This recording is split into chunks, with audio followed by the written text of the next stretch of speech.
146일차 누가복음 13장. 이 무렵 예수께서는 희생제물을 드리려던 갈릴리 사람들이 빌라도에게 학살되었다는 말을 몇몇 사람들에게서 전해 들으셨다. 예수께서 그들에게 말씀하셨다. 죽임당한 그 갈릴리 사람들이 다른 갈릴리 사람들보다 죄가 더 많아서 그 같은 변을 당했다고 생각하시나요? 아니요. 내가 당신들에게 분명히 말하지만 당신들도 회개하지 않으면 그렇게 멸망할 것이요. 또 실로암에 있는 망대가 무너져서 거기에 치여 죽은 18의 사람들은 어떻다고 생각하시오? 그들이 다른 예루살렘 사람들보다 특별히 죄가 더 많아서 그렇게 되었다고 생각하시오? 아니요. 내가 당신들에게 분명히 말하지만 당신들도 회개하지 않으면 그렇게 멸망할 것이오. 예수께서 또 비유로 말씀하셨다. 어떤 사람이 자기 과수원에 무화과나무 한 그루를 심었소. 그 사람은 무화과나무에 열매가 맺혔는지 보려고 여러 번 가보았지만 번번이 실망하고 말았소. 그러다가 마침내 그 사람은 과수원지기에게 말했소. 보시오. 내가 3년 동안이나 이 무화과나무를 참고 기다려왔건만 단 한 개의 무화과도 맺히지 않았소. 그러니 이 무화과나무를 당장 베어버리시오. 무엇 때문에 아까운 땅만 허비하고 있단 말이요. 그러자 과수원지기가 대답하였소. 주인님, 금년에만 더 그냥 두십시오. 제가 나무 둘레에 고랑을 파고 거름도 듬뿍 주도록 하겠습니다. 그렇게 해서 내년에 무화과가 맺히면 좋고 만일 그때 가서도 열매가 맺히지 않으면 그때는 미련 없이 베어버리도록 하겠습니다. 예수께서 어느 안식일에 한 회당에서 가르치고 계셨다. 그런데 그곳에는 18년 동안이나 악한 영에게 사로잡혀 병마에 시달리고 있는 한 여자가 있었다. 그녀는 허리가 굽어져 있어 몸을 똑바로 펼 수가 없었다. 예수께서 그 여자를 보시고 그녀를 앞으로 불러내어 말씀하셨다. 여인이여, 당신이 병마에서 해방되었소. 그리고 예수께서 그 여자에게 손을 얹으시자 그 여자는 즉시 허리를 똑바로 펴고는 하나님을 찬양했다. 그러자 안식일에 예수께서 병을 고치신 것에 크게 화가 난 회당장이 사람들을 향해 외쳤다. 일을 하게 되어 있는 날이 일주일에 엿새나 있습니다. 그러니 그런 날에 와서 병을 고쳐달라고 하시오. 하지만 안식일에는 안 됩니다. 그 말을 듣고 주님께서 말씀하셨다. 당신들 위선자들이여, 당신들은 안식일이라고 하여 외양간에 매여 있는 당신들의 소나 나귀의 고삐를 풀어 물을 먹이지도 않는단 말이요. 아브라함의 딸인 이 여자도 18년 동안이나 사탄에게 매여 있었소. 그런데 안식일이라고 하여 이 여자를 풀어주어서는 안 된다는 법이 도대체 어디 있단 말이요. 이 말씀에 예수를 반대하던 자들은 고개를 들지 못했다. 그러나 군중들은 예수께서 행하시는 놀라운 일들을 보고 크게 기뻐하였다. 예수께서 무리들에게 또 말씀하셨다. 하나님의 나라는 무엇과 같을까요? 무엇에 비길 수 있을까요? 그렇습니다. 하나님의 나라는 자기 마당에 심어진 아주 작은 겨자씨 한 알과 같습니다. 그 겨자씨가 무럭무럭 자라나서 큰 나무가 되면 공중에 온갖 새들이 날아와서 그 가지에 앉습니다. 하나님 나라를 또 무엇에 비길 수 있을까요? 그렇습니다. 하나님의 나라는 한 포대의 밀가루 속에 넣고 반죽을 하면 크게 부풀어 오르는 누룩과도 같습니다. 예수께서 예루살렘으로 올라가시는 도중 여러 동네와 마을에 들러 말씀을 가르치셨다. 그때 어떤 사람이 와서 예수께 물었다. 주님, 구원받을 사람은 적습니까? 예수께서 사람들을 향해 대답하셨다. 여러분은 좁은 문으로 들어가려고 힘쓰십시오. 내가 여러분에게 말합니다.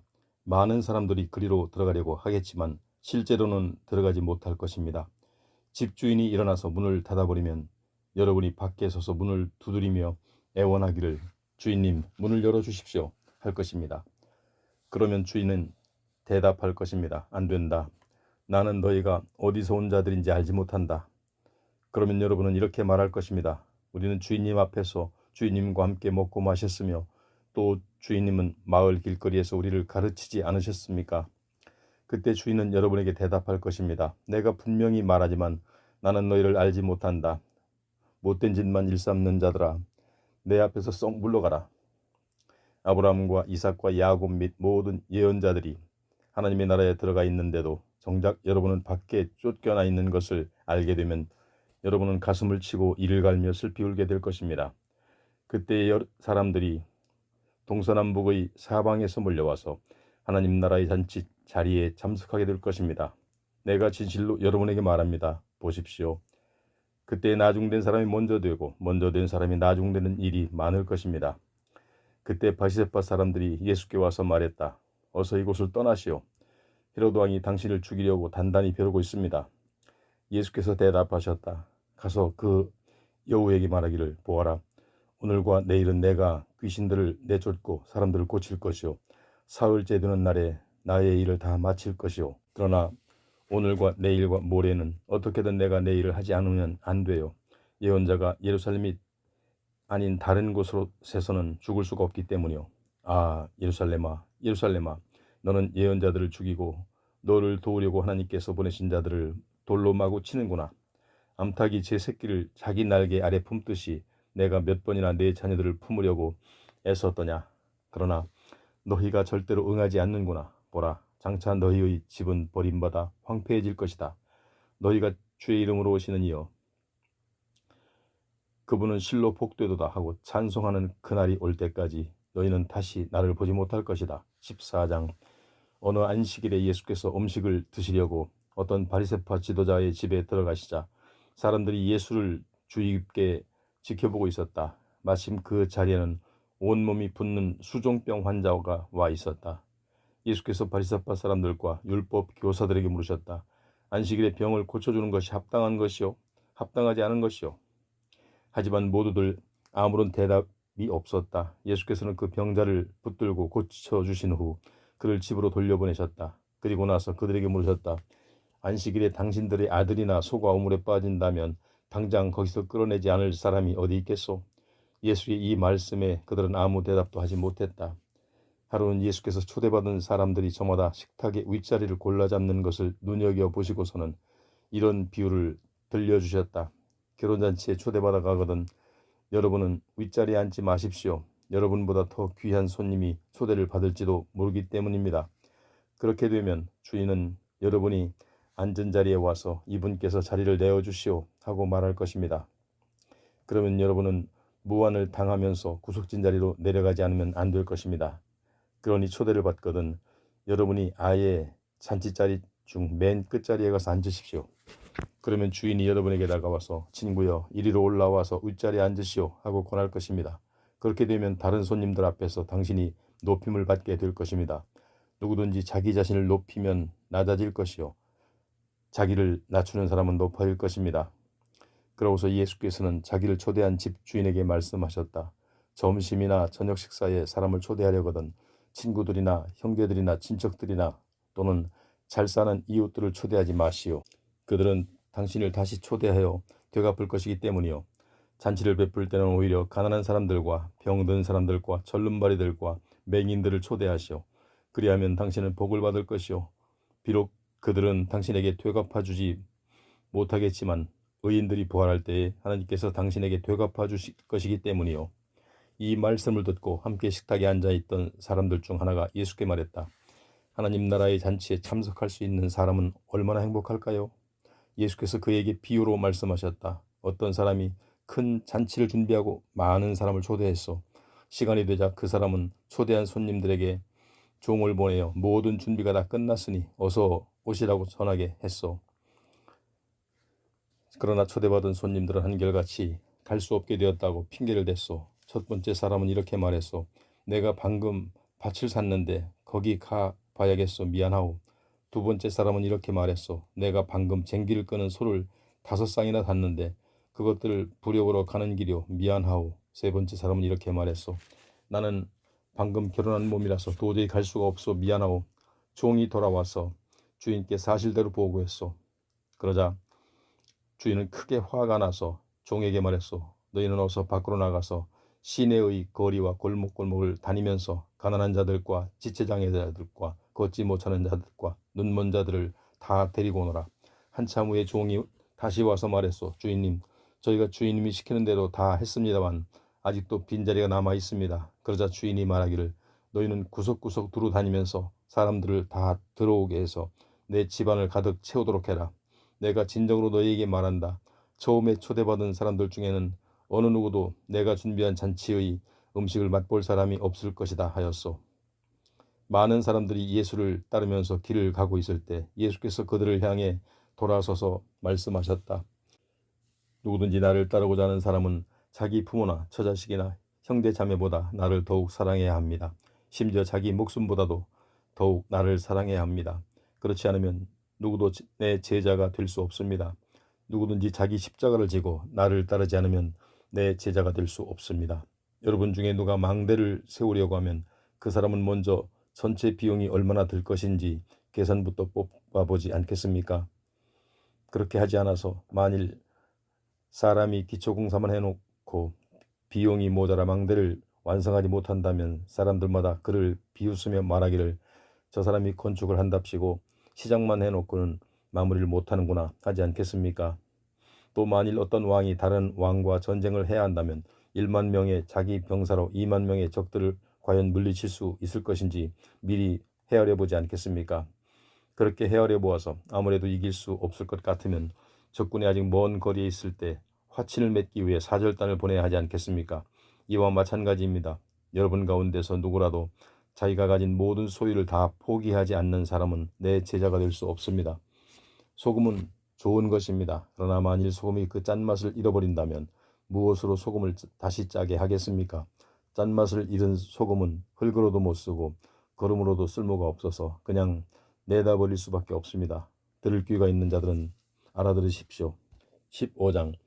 세리들과 죄인들이 모두 예수님의 설교를 들으려고 모여들었다. 그런 광경을 보고 바리새파 사람들과 율법 교사들이 수군거리며 투덜댔다. 이 사람은 죄인들을 맞아들여 그들과 어울려 함께 음식을 먹는다. 그러자 예수께서는 그들에게 비유로 말씀하셨다. 당신들 가운데 누군가가 양 100마리를 가지고 있는데 그 중에서 한 마리가 길을 잃었다고 합시다. 그러면 그는 99마리를 그대로 들에 둔 채 잃어버린 한 마리를 찾으러 나서지 않겠소? 그래서 양을 찾으면 그는 크게 기뻐하며 그 양을 어깨에 메고 집으로 돌아와 친구들과 이웃들을 불러놓고 이렇게 말할 것이오. 우리 다 함께 기뻐하자. 잃어버린 내 양을 내가 도로 찾았다.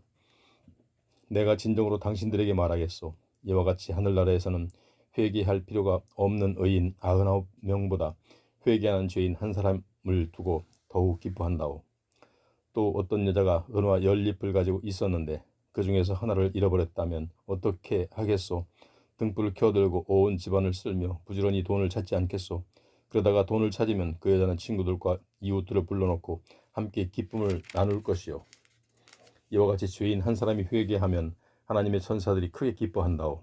예수께서 계속 말씀하셨다. 또 어떤 사람에게 두 아들이 있었는데 작은 아들이 아버지에게 말했소. 아버지, 제 몫의 유산을 미리 나누어 주십시오. 그래서 아버지는 자기 재산을 두 아들에게 나누어 주었소. 얼마 후 작은 아들이 자기 몫을 다 챙겨가지고 먼 나라로 떠났소. 거기서 그는 술과 여자로 세월을 보내는 동안 그 많은 돈을 다 허비해버렸소. 돈은 입이 다 떨어진 데다 그 나라 전역이 심한 흉년까지 들어 그는 끼니조차 제대로 이을 길이 없게 되었소. 그래서 그는 하는 수 없이 그 나라 사람의 어떤 집에 더부살이를 들어가 돼지를 치게 되었소. 그는 너무나 배가 고파 돼지가 먹는 쥐엄나무 열매라도 실컷 먹고 배를 채우고 싶었지만 그것마저도 넉넉히 주는 사람이 없었소. 그제야 제정신이 든 그는 이렇게 말했소. 아, 내 아버지의 집에는 양식이 풍족하여 일꾼들까지도 넉넉히 먹고 남는데 나는 여기서 굶어 죽겠구나. 이제 나는 아버지께로 돌아가 이렇게 말씀을 드려야겠다. 아버지, 저는 하늘과 아버지께 죄를 지었습니다. 그러므로 이제부터 저는 더 이상 아버지의 아들이라 불릴 자격이 없습니다. 다만 저를 일꾼으로라도 써주십시오. 마침내 작은 아들은 그곳을 떠나 자기 아버지의 집으로 향했소. 그가 아직도 먼 거리에 있는데 멀리서 아들이 오고 있는 것을 본 아버지는 불쌍한 마음이 들어 얼른 달려가 아들의 목을 껴안고 입을 맞추었소. 그때 아들이 아버지에게 말했소. 아버지, 저는 하늘과 아버지께 큰 죄를 지었습니다. 이제는 아버지의 아들이라고 불릴 자격조차도 없습니다. 그러나 아버지는 종들에게 이렇게 말했소. 어서 빨리 이 집에서 가장 좋은 옷을 꺼내다가 내 아들에게 입혀라. 손가락에 반지를 끼워주고 발에 신발을 신겨라. 그리고 살진 송아지를 한 마리 잡도록 하라. 내가 큰 잔치를 베풀고 이 기쁨을 모든 사람들과 나눠야겠다. 자 보아라, 죽었던 내 아들이 이렇게 다시 살아왔다. 내가 아들을 잃었는데 이제는 다시 찾았다. 그래서 그들은 큰 잔치를 벌였소.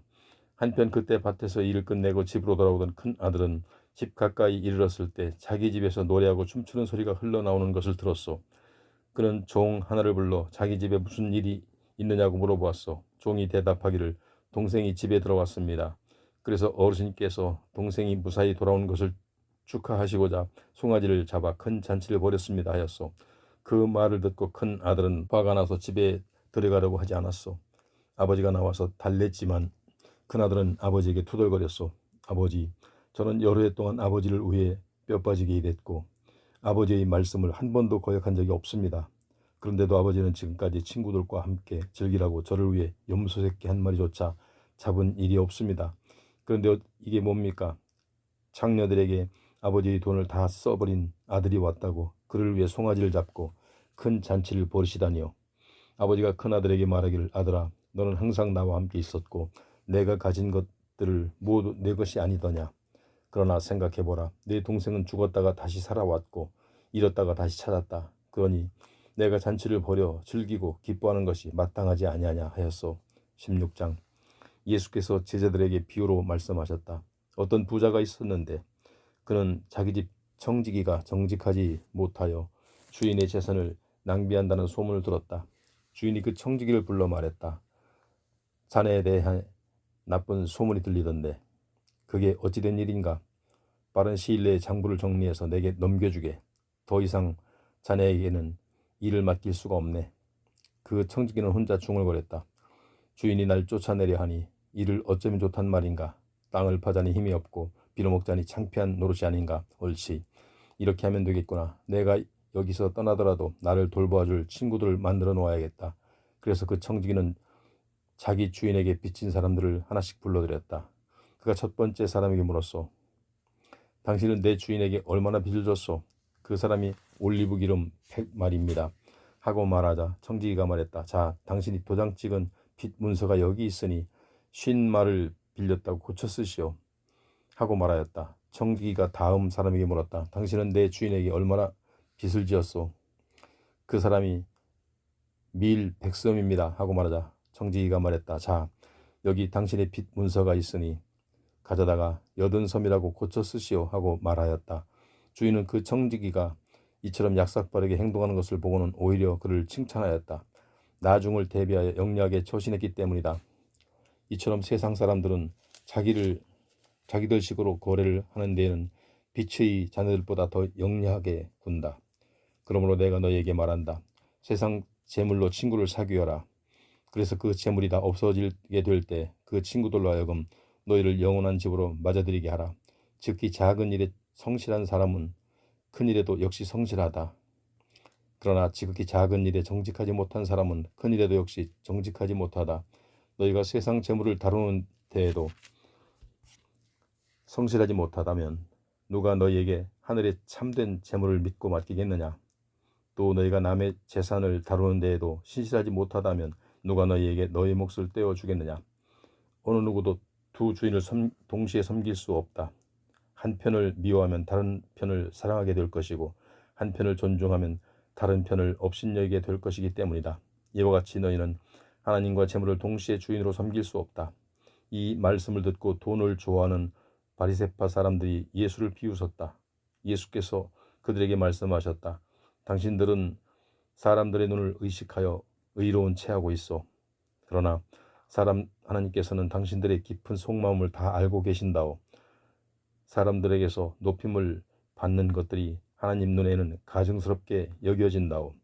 세례요한이 활동하던 때까지는 율법과 예언자들의 시대였어. 그러나 세례요한 이후로는 하나님 나라의 복음이 널리 전파되고 있으며 모든 사람들이 하나님 나라로 침략해 들어가려고 애쓰고 있어. 하늘과 땅이 사라지지 않는 한 율법의 한 점 한 획도 결코 없어지지 않을 것이요. 누구든지 자기 아내를 버리고 다른 여자와 결혼하면 그 사람은 간음죄를 짓는 것이요. 그리고 남편에게서 버림받은 그 여자와 결혼하는 남자도 간음죄를 짓는 것이요. 예수께서 또 말씀하셨다. 어떤 부자가 있었소. 그 부자는 화려한 옷을 입고 잔치를 벌이며 사치스러운 나날을 보냈소. 그런데 그 부잣집의 대문 앞에는 나사로라고 하는 병든 거지가 상처투성이인 몸으로 부자의 밥상에서 떨어지는 부스러기로 남아 허기를 채우려고 애쓰고 있었소.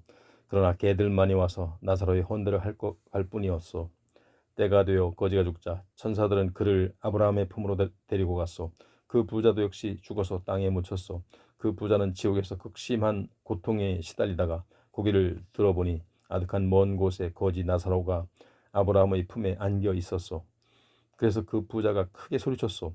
아브라함 조상님이여, 저를 불쌍히 여겨 주십시오.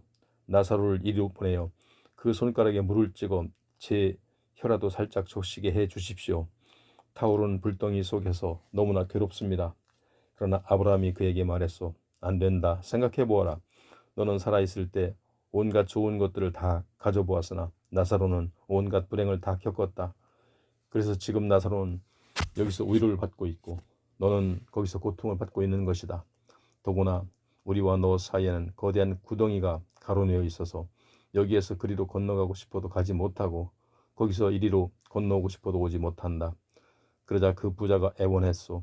아브라함 조상님이여, 그러면 제발 부탁합니다. 나사로를 제 아버지의 집으로 보내주십시오. 저에게는 5 형제가 있는데 그들에게 경고하여 그들만큼은 이곳으로 와서 나처럼 고통받는 일이 없도록 해주십시오. 그러자 아브라함이 말했소. 그들에게는 지금 모세와 예언자들이 있으니 언제든지 그들의 말을 들으면 될 것이다. 그 부자가 대답했소. 아닙니다. 아브라함 조상님이여, 그것만으로 부족합니다. 하지만 누군가 죽은 사람을 그들에게로 보낸다면 그들은 그의 말을 듣고서 회개할 것입니다.